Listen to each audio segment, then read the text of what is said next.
Assalamualaikum. Our next disease from the respiratory medicine is about the tuberculosis.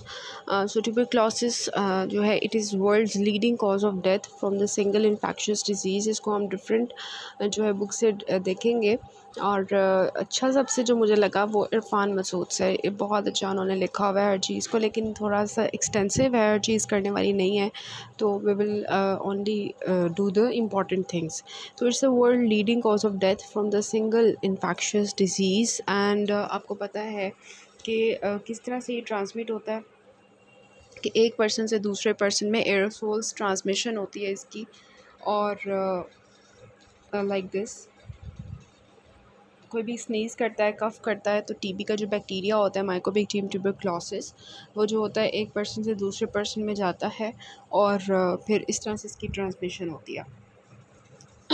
So microbiology में ये आता है कि most commonly caused by mycobacterium tuberculosis and mycobacteria क्या होते हैं, these are the acid fast bacilli और these are considered slow growing but hardy organisms inhibited by the cellular arm of the immune system. Transmission की बात की जाए, जो जैसे हमने फिगर में देखा कि इनहेलेशन ऑफ एरोसोल्स जो होते हैं, ड्रॉपलेट्स होते हैं उनके थ्रू ये ट्रांसमिट होता है. Only those people with the active TB are contagious, for example by coughing and sneezing. Pathophysiology की बात अगर हम करें तो दैट इज़ के इसमें प्राइमरी टीबी होता है और सेकेंडरी टीबी होता है. प्राइमरी टीबी क्या होता है कि सबसे पहले वो जो इनहेलेशन के थ्रू किसी दूसरे पर्सन से जिसको टीबी था वहाँ से ये बेसिलाई जो होते हैं वो दूसरा पर्सन बी जो होता है वो इनहेल करता है. फिर क्या होता है कि वो उसके लंग्स के अंदर जब चला जाता है तो वहाँ पे क्या होता है, इम्यूनिटी के लिए क्या होते हैं, दूसरे पर्सन के अंदर मैक्रोफेजेस होते हैं, तो एल्वुलर मैक्रोफेजेस आ जाते हैं उन बैक्टीरिया को खाने के लिए. अब होता क्या है कि अब मैक्रोफेजेस जो होते हैं वो खाने के लिए तो आ जाते हैं, लेकिन ये जो ऑर्गेनिजम्स होते हैं ना, ये मैक्रोफेजेस को अपने आप को खाने नहीं देते. सर्वाइविंग ऑर्गेनिजम्स मल्टीप्लाई और फिर मल्टीप्लाई करके लिम्फेटिक्स के थ्रू ब्लड स्ट्रीम में चले जाते हैं और वहाँ पे क्या होता है कि उनके अगेंस्ट ग्रैनुलोमास आपको पता है बन जाते हैं, वॉल ऑफ हो जाते हैं कि माइकोबैक्टीरिया दरमियान में होता है, उसके इर्द गिर्द जो हैं वो होते हैं लिम्फोसाइट्स, मैक्रोफेजेस और फाइब्रोसिस हुई होती है और एक पूरा ग्रैनुलोमा बन जाता है टीबी का. प्रीवियस क्लासेस में आपने इसको पढ़ा होगा. सो ग्रैनुलोमास जो होते हैं कहाँ बनते हैं, जहाँ पे ऑक्सीजन होती है ना वहाँ पे बैक्टीरिया ने क्योंकि ग्रो करना होता है, तो जो लंग्स होते हैं वहाँ पे जो ऑर्गेनिज्म जो लंग्स का वो वाला एरिया जहाँ पे ऑक्सीजन होगी वहाँ पे ये ऑर्गेनिजम्स ग्रो करते हैं और फिर वहाँ पर एज एन एरोब जो है वो ग्रो करते हैं.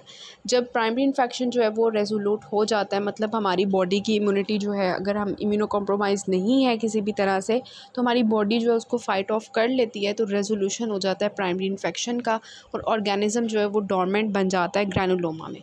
लेकिन जैसे ही कोई ऐसी बात हो हमारी बॉडी के अंदर कि इम्यूनो कॉम्प्रोमाइज स्टेट हो जाए, लाइक ओल्ड एज में चले जाएँ या किसी भी तरह से स्टेरॉइड्स लेना शुरू कर दें या डायबिटिक हो जाए, इम्यूनो कॉम्प्रोमाइज स्टेट आएगी तो ये जो टीबी होगा ये एक्टिवेट हो जाएगा, लेटेंट फेज़ से एक्टिव फेज़ में चला जाएगा. 5 to 10% लोग ही जो हैं वो प्राइमरी से एक्टिव स्टेज में जाते हैं, अदरवाइज बाकी जो है वो एक्टिव स्टेज में नहीं जाते, वो लेटेंट में वहाँ पे ग्रैनुलोमा बना रहता है और वो बिल्कुल हेल्दी लाइफ गुजार रहे होते हैं. सो ये थी हमारी प्राइमरी टीबी. अब सेकेंडरी टीबी में क्या होगा, वो वाला स्टेट आएगी जहाँ पे वो जो एक ग्रैनुलोमा बना हुआ था वो एक्टिवेट हो जाएगा, रीएक्टिवेट हो जाएगा, वो लेटेंट फेज़ जो है वो एक्टिवेट हो जाएगी, जैसे कि मैंने आपको बताया इम्यूनो कॉम्प्रोमाइज स्टेट में.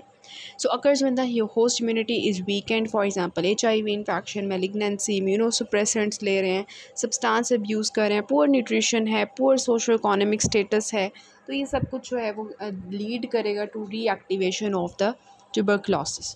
Usually manifest in the most oxygenated portions of the lungs. Again कौन से होंगे, apical या posterior segments of the lungs जो है वहाँ पे बहुत ज़्यादा ऑक्सीजन होती है जिसकी वजह से ये organisms जो है वहाँ पे grow करते हैं. सो फिर क्लिनिकल मैनिफेस्टेशंस आना शुरू हो जाती हैं टीबी की, जो हम आगे देखते हैं कौन सी होती हैं। And can be complicated by hematogenous और लिम्फेटिक स्प्रेड। अब खुद सोचें कि अगर टीबी जो है वो रीएक्टिवेट हो गया तो अब तो उसको स्प्रेड करने का भी बड़ा शौक होगा कि मैं दूसरी बॉडी साइड्स पे जाऊँ, तो वो ब्लड वेजल्स के थ्रू, लिम्फेटिक्स के थ्रू दूसरी जगहों पे जाएगा और लंग्स के अंदर भी आके एक मिलिट्री टीबी स्टेट क्रिएट कर देगा, जो हम देखते हैं क्या होता है।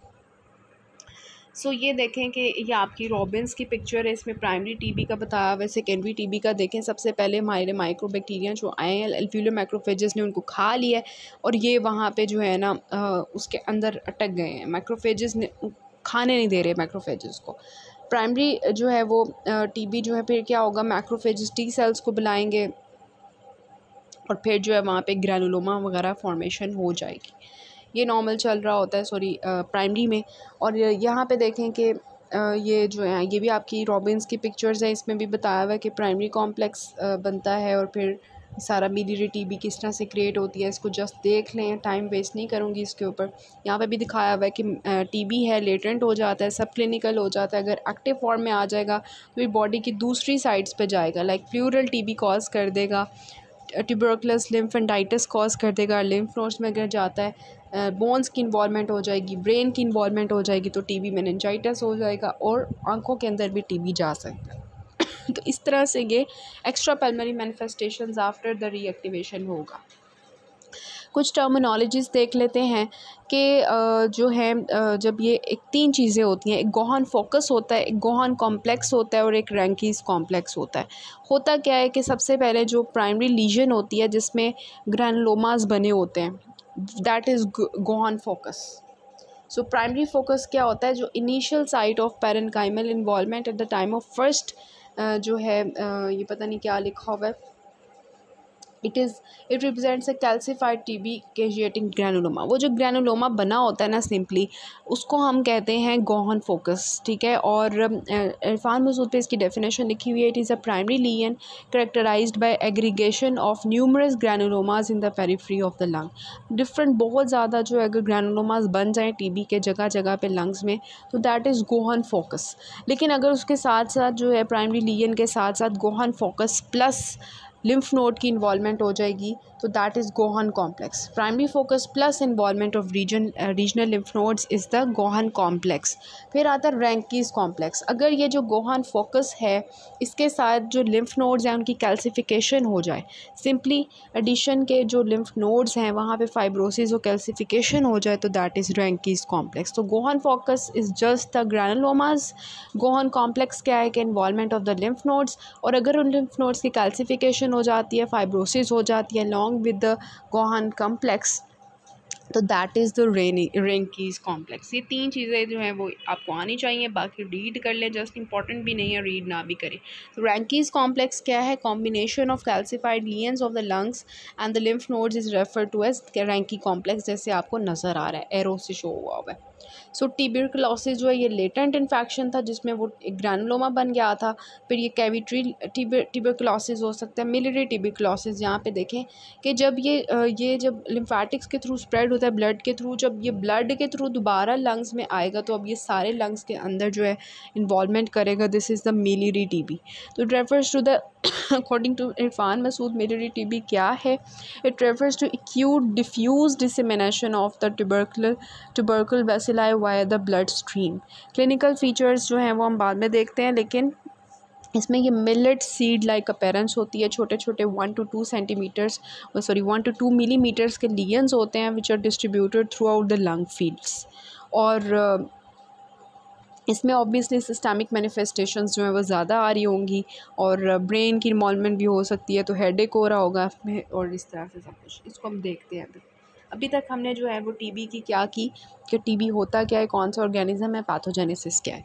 नेक्स्ट हम बात करते हैं एक्स्ट्रा पल्मोनरी टीबी के बारे में कि जिनकी इम्यूनिटी वीक होती है, वो बैक्टीरिया के ख़िलाफ़ लड़ नहीं सकते, तो उसके रिज़ल्ट में जो एक्टिव डिजीज़ होती है वो पूरी बॉडी में फैल जाती है। मोस्टली जो इम्यूनो कॉम्प्रोमाइज्ड होते हैं तो फिर उनके अंदर एक्स्ट्रा पल्मोनरी टीबी होती है, अदरवाइज़ ये लंग्स तक महदूद रहती है। तो कौन से ऐसे रिस्क फैक्टर्स हैं जिसकी वजह से ये जो टीबी है ये रीएक्टिवेट हो जाएगी और ख़तरनाक बन जाएगी, तो उसकी बात करते हैं कि रिस्क फैक्टर्स ये वैसे स्टेप अप से पढ़ा रही हूँ जो इन्फेक्शियस डिजीज़ हैं उसमें आपको मिलेगा topic. Almost all patients with TB have one और मोर ऑफ द फॉलोइंग, कि ये लोग जो है वो HIV पॉजिटिव होंगे, जिनको जो है रिस्क होगा टीबी का, रीसेंट इमिग्रेंट्स होंगे with in the past 5 years, ये आई थिंक कैप्लान से लिया हुआ है, तो recent immigrants with in the 5 years अगर हैं, प्रिजनर्स क्योंकि ये जो कैदी होते हैं पता है एक एक जेल में जो है वो 10-10 होते हैं, तो एक दूसरे के क्लोज कॉन्टेक्ट्स होंगे तो टीबी होगा। देन हेल्थ केयर वर्कर्स के अंदर ऑब्वियसली पेशेंट्स के साथ डील कर रहे हैं, close contacts of the someone with TB again the family में अगर कोई है, देन अल्कोहलिक्स हैं, डायबिटिक्स हैं, then glucocorticoid use again the immunocompromise state, hematologic malignancy and injection drug users, इन सब में जो है sorry I am so sorry मेरा गला जो है ना वो ठीक नहीं हो रहा, इन सब में जो है टीबी जो है रिस्क फैक्टर है for the TB. Clinical features की बात करें तो प्राइमरी टीबी जो होता है जिसमें लेटेंट इन्फेक्शन बन जाता है बाद में ग्रैनुलोमा की फॉर्म में, ये जो होता है ये एसिम्प्टोमेटिक होता है, कभी कभार जो है प्लूरल इफ्यूजन्स डेवलप हो सकती हैं अगर इन्फ्लामेशन वहाँ पे शुरू हो जाए। If immune response is incomplete pulmonary and constitutional TBs जो हैं वो भी डेवलप हो सकती हैं और वो प्रोग्रेसिव प्राइमरी टीबी में कन्वर्ट हो सकता है। सेकेंडरी जो एक्टिव टीबी होगा ऑब्वियसली उसमें जो है प्राइमरी टीबी में क्या था मोस्टली एसिम्प्टोमेटिक लेकिन कभी कभार उसमें सिम्टम्स आ सकते हैं। सेकेंडरी एक्टिव टीबी की बात की जाए तो इसको हम पोस्ट प्राइमरी टीबी भी कहते हैं, इसमें फिर वो कॉन्स्टिट्यूशनल सिम्टम्स जो है वो आना शुरू हो जाते हैं, fever, night sweats, weight loss, malaise, इस तरह के सिम्टम्स जो आपको पता है टीबी के होते हैं।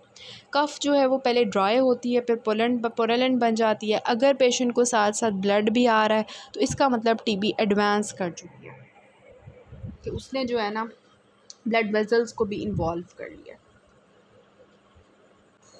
देन अगर हम बात करें एग्ज़ामिनेशन अगर हम करें तो एपिकल रेल्स मिलती हैं टीबी के पेशेंट्स में। एक्स्ट्रा पल्मोनरी टीबी की बात करें तो किसी भी ऑर्गन को ये इन्वॉल्व कर सकता है, इसकी बहुत अच्छी पिक्चर है डेविडसन की, वो मैं आपको दिखाऊंगी। लिम्फ नोड्स इन्वॉल्व होते हैं, प्लूरा इन्वॉल्व होते हैं, जेनिटो यूरिनरी ट्रैक्ट इन्वॉल्व हो सकता है, स्पाइन इन्वॉल्व हो सकती है, इंटेस्टाइन, मेनिंजेस, ये common sites of extra pulmonary manifestations होती हैं।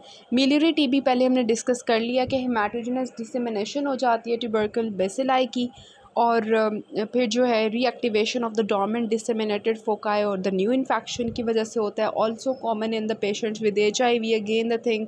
और फिर वो कहते हैं कि उनके अंदर ऑर्गेनोमेगैली हो जाएगी क्योंकि बॉडी में एक ऑर्गेनिज्म घूम रहा है, तो स्पिलिनोमेगैली, हेपेटोमेगैली जो है वो होगा। Then reticular nodular infiltrates on chest x ray होंगे और कोराइनिक ट्यूबरकल्स इन द आई बन जाएंगे, मतलब सिस्टमिक मैनिफेस्टेशंस आना शुरू हो जाएंगे along with the miliary TB. Tuberculosis symptoms ये सारे यहाँ पे कंबाइंड वे में आपको दिखाए हुए हैं कि बुखार होगा पेशेंट को, फटीग होगी, वेट लॉस होगा, परसिस्टेंट कफ होगी, ब्लड इन कफ होगी और नाइट स्वेट्स। ब्लड इन कफ ज़रूरी नहीं है, लेटर स्टेजेस में, एडवांस स्टेजेस में होती है, लेकिन अब हम देखते हैं कि किस तरह से इसका क्लिनिकल सिनेरियो आता है। 45 years old male is admitted in the emergency room with persistent vomiting for 3 days. He also complains of distaste of mouth and abdominal discomfort. Physical examination revealed the temperature of 100 degree Fahrenheit. बुखार है उसको, pulse उसकी ज़्यादा हुई हुई है, BP उसका जो है वो ठीक है ऑलमोस्ट, और जॉन्डिस इज़ प्रेजेंट, मतलब उसका लिवर भी इन्वॉल्व हो चुका है। GIT examination shows the tenderness in the right hypochondrium, shows the liver involvement.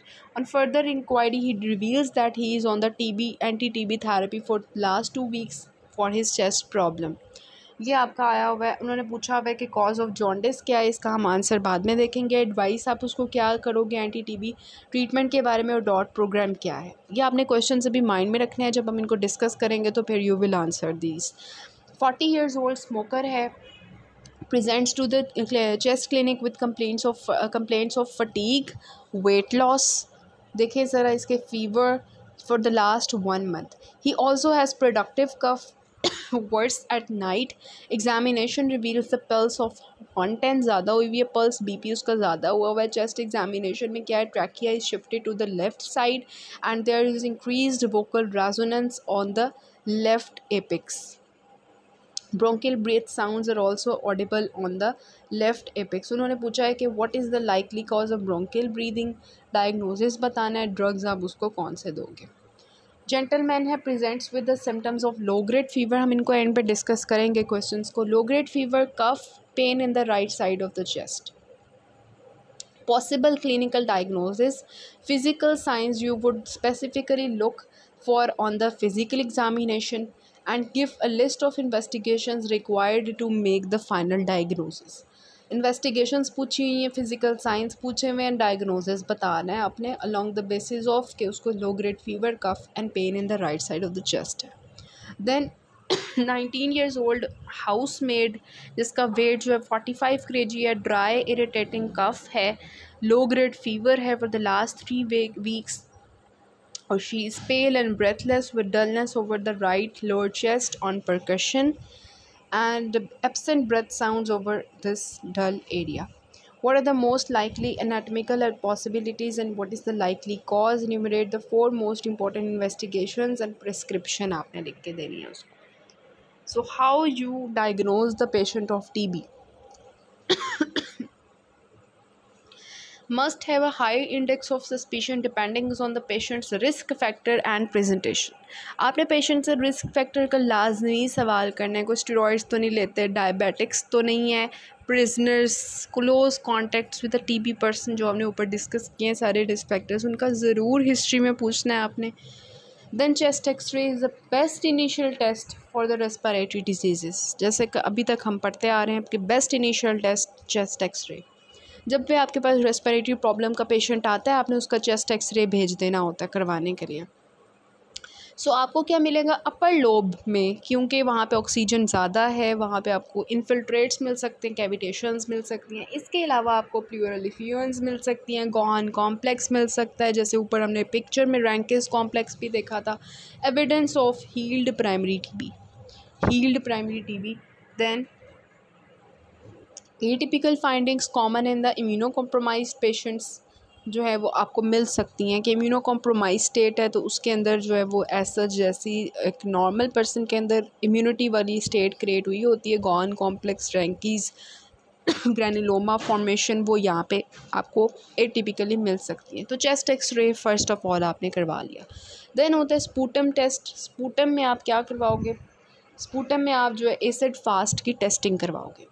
Definitive diagnosis is made by sputum culture growth of, obviously organism आपको सामने नज़र आ रहा है कि यार इसके स्पूटम के अंदर ये वाला ऑर्गेनिज्म है, mycobacterium tuberculosis, so it should be the best test, most accurate test. So sputum culture is the best and most accurate test. Best initial test is chest x ray, but most accurate test is sputum culture, because वो आपको सामने दिखाएगा कि ये Mycobacterium tuberculosis है। अब आपको किसी और इन्वेस्टिगेशन की ज़रूरत ही नहीं है जब आपको सामने ऑर्गेनिज्म पड़ा हुआ नज़र आ रहा है। So obtain 3 morning sputum specimens. Culture takes 4 to 8 weeks. तो इस वजह से शुरू में पेशेंट आएगा तो आप उसका कल्चर करवाने भेज दोगे विदाउट एनी अदर इन्वेस्टिगेशन, तो हाउ विल यू टेल कि ये पेशेंट जो है वो क्या है, बीमार भी है कि नहीं। तो 4 to 8 weeks इंतज़ार तो नहीं कर सकते, so that's why you perform the chest x ray. Then PCR आप करवा लेते हो जिसमें उसका DNA आपको मिल जाएगा ऑर्गेनिज्म का। देन आप उसकी माइक्रोस्कोपिक एग्जामिनेशन कर लेते हो जिसमें आप जो है वो it is not definitive because other mycobacteria में कॉलोनाइज के माइकोबैक्टीरिया आपको पता है ट्यूबरक्लोसिस के अलावा दूसरे भी होते हैं, लाइक दूसरे जो है आपको पता है कि इसके होते हैं माइकोबैक्टीरियम के टाइप्स, एवियम है और इस तरह की दूसरी जो होती हैं वो होती हैं। तो अभी तक आपने चेस्ट एक्सरे देखा, स्पूटम कल्चर किया, ग्राम स्टेन किया, मतलब आपने जो है वो उसकी जो है स्टेनिंग की और माइक्रोस्कोपी के नीचे देखा, ये सारे अपने आपने कर लिए। अब हम कर लेते हैं tuberculin skin test which is the PPT टेस्ट। Tuberculin skin test is screening test to detect those who may have been exposed to TB, कि क्या इनको TB हुआ है। It is not for diagnosis of active TB, just to screen the TB but rather of the primary TB.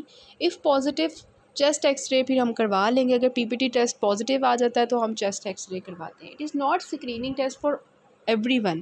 Only patients with one or more risk factors mentioned above should have this test. क्योंकि जिनको risk factor हैं हम उनका ये test करवाते हैं. If patient is symptomatic और has abnormal chest x ray तो फिर हमने स्पूटम एसिड फास्ट टेस्ट करवाना है, PPD नहीं करवाना. समझ आइए आपको कि किन लोगों के अंदर हमने PPD टेस्ट करवाना है. उन लोगों में करवाना है जिनको रिस्क फैक्टर्स हैं. 19 मिनट्स का हो गया. जिनको रिस्क फैक्टर्स हैं, जिनका आपको सिम्टम्स नज़र आ रहे हैं टीबी के, बुखार है, चिल्स हैं, नाइट स्वेट्स हैं, कफ़ है, पुरंट स्पूटम है, मोप्टिसिस हो रही है, सब कुछ टीबी के सिम्टम्स आ रहे हैं, वेट लॉस है, सिम्टोमेटिक पेशेंट है, उसका चेस्ट एक्सरे में आपको नज़र आ रहा है कि कोई मसला है, उसके स्पूटम जो है वो आपने करवाना है, एसिड फास्ट टेस्ट करवाना है. उसके लिए आप PPD नहीं करने बैठ जाओगे क्योंकि this is a patient of TB, symptomatic. तो फिर हम नेक्स्ट देखते हैं कि हाउ विल परफॉर्म दिस और कैसे आपको पता चलेगा कि जो है PPD के मैनिफेस्टेशंस. नेक्स्ट पार्ट से करते हैं इसको.